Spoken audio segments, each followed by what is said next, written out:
कहलन कि हम वहां लेके चलबे। जहाँ मशीन में गड़बड़ी भइल ये नहीं के बस के मशीन सुधार लिए पागल कहीं। हम वहां लेकर के चलते हैं जो दुनिया की मालकिन है, जिन्हें जगत जननी के नाम से जाना जाता है।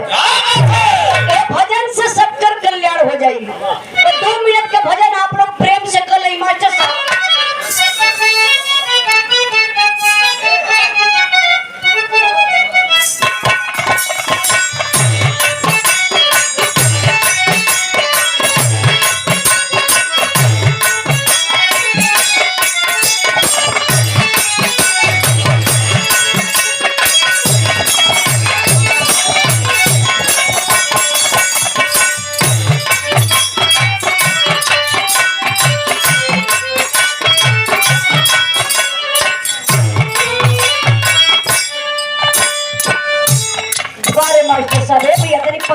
घुमा देता तो मजा आ जाए। गर्मी ज्यादा बा हिसाब से करिए। मास्टर बड़ा बढ़िया गीत बजाउलन। वंदना से पहले कोनो गीत गाई भी जरूरी ना होला, लेकिन मजबूरी होला। आप लोग रतिया भर ढूंढते रहिए कि कौने तर्ज में गवैया वंदना कइलन। तो ये लिए जरूरी बा कि पहले आप लोग तर्जिए सुन ली। कोनो लड़की लड़का में प्यार हो गए अब तो वहाँ के मजा हो गए। तो तकलीफ हो नहीं, लड़की लड़का में प्यार हो गए। प्यार प्यार ये प्यार का होला हो। देखा ये मूर्ख राम के मैंने प्यार न पता हो। बबुरे का पेड़ होला। कहा फराला तोहरे गांव फरनी छोड़ बड़ा। अब क्या जाने के लोग। अच्छा देखी लड़की लड़का में प्यार भयल तो मिलन बड़ा मुश्किल हो गया। हम बताइला कि कोई भैया भैया भैया जौने रोग के दवाई न पैदा बताई तो जनिहा की प्यार हो गई। कोई अंगुरी से अचरा लपेटी लजाई तो जनिहा की भाग जाई। कोई अंगुरी से अचरा लपेटी लजाई तो जनिहा की प्यार हो गई। प्यार माई बिटिया का होला, बाप बेटा का प्यार, गवैया सुनवैया का प्यार, साधु साधुआइन का प्यार। नंबर एक बात बोलना। कितना जने लगड़िया में कितना जने ससुरारी जाके भी रहवे छोड़ देते। वहीं के सारे के कपार फूट गए। वो एक गीत के लाइन बा, वो लड़कियां फोन कैले बा, अब फोनवा कोई के बतावत बा कैसे मिले के बा, कहाँ मिले के बा, का बतावत बा मास्टर।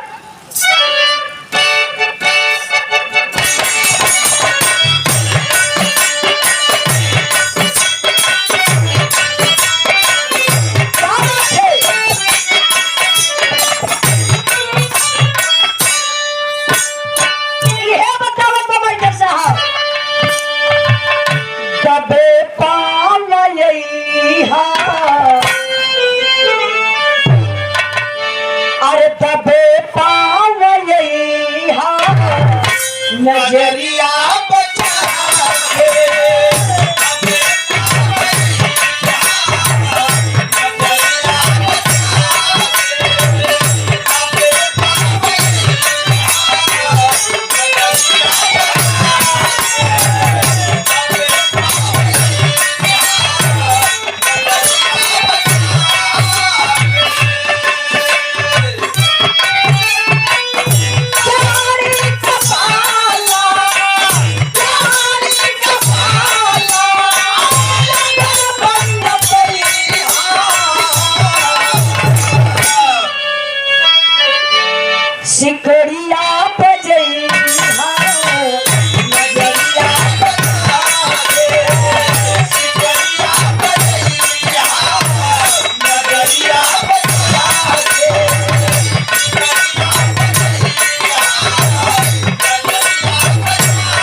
के फरियाद कैले बा, कहत बा कि हे मतारी कितनी दयालु होलू, इ नैया मझधार में बा, खेल के किनारे चला माई कहलस, लेकिन कौना भाव से?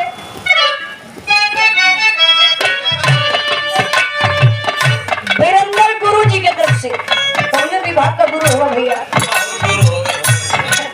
51 रुपए का पुरस्कार देके सम्मान के लिए। गुरु के गुरु हो चाहे कोनो विभाग हो, चेला कैसे निकली ओकरे ऊपर निर्भर रहेला। आसारामत गुरुए रहने, आसाराम और के राम रहे और चिलमिलानंद और राधे माई वो गुरुवाई रहने।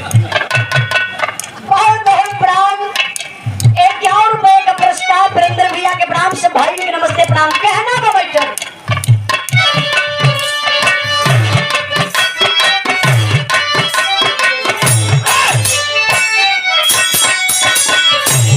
यह भक्त कहत बा, दया कइलो मैया, अब दया कइलो मैया, बनवलो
से गौर करिएगा।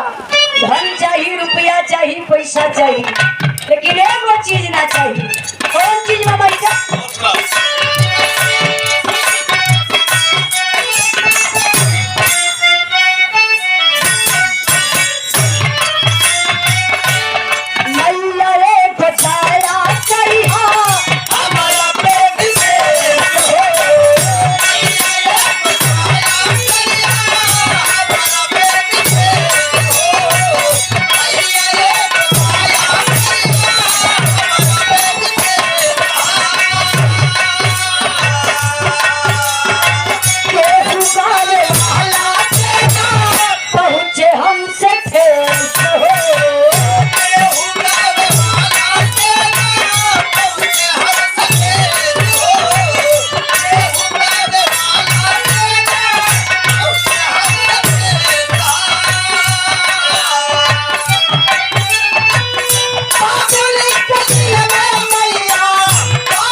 जवाबी बिरहा मुकाबला 9 जून सन 2022 रात्रि स्थान मां खोइलन धाम नेवाड़ी जेठवाड़ा प्रतापगढ़। संयोजक हमारे बड़े भैया शिव मूर्ति यादव जी नेवाड़ी इंदौर वाले भैया, और कलाकार राजेश यादव बालाजी प्रतापगढ़ से, और दूसरा कलाकार एक गायिका है ज्योति यादव जी प्रतापगढ़ से। बहुत धासु मुकाबला बा, आप लोग कार्यक्रम का आनंद जरूर उठे हैं। बहुत बहुत भैया के प्रणाम। लेकिन कहना है क्या,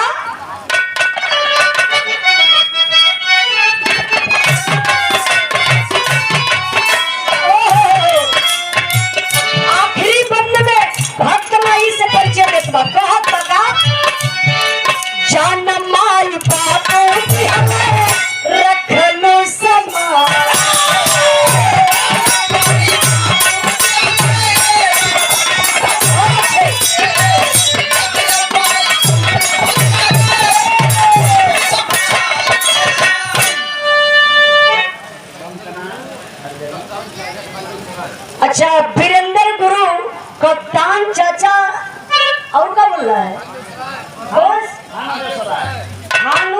सराय।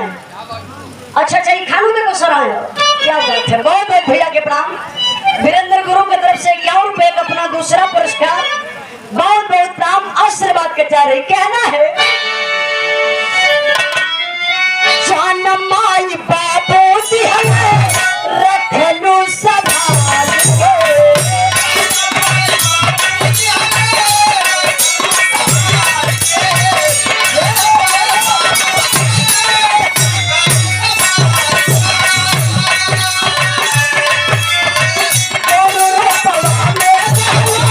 कभी प्यारे लाल के।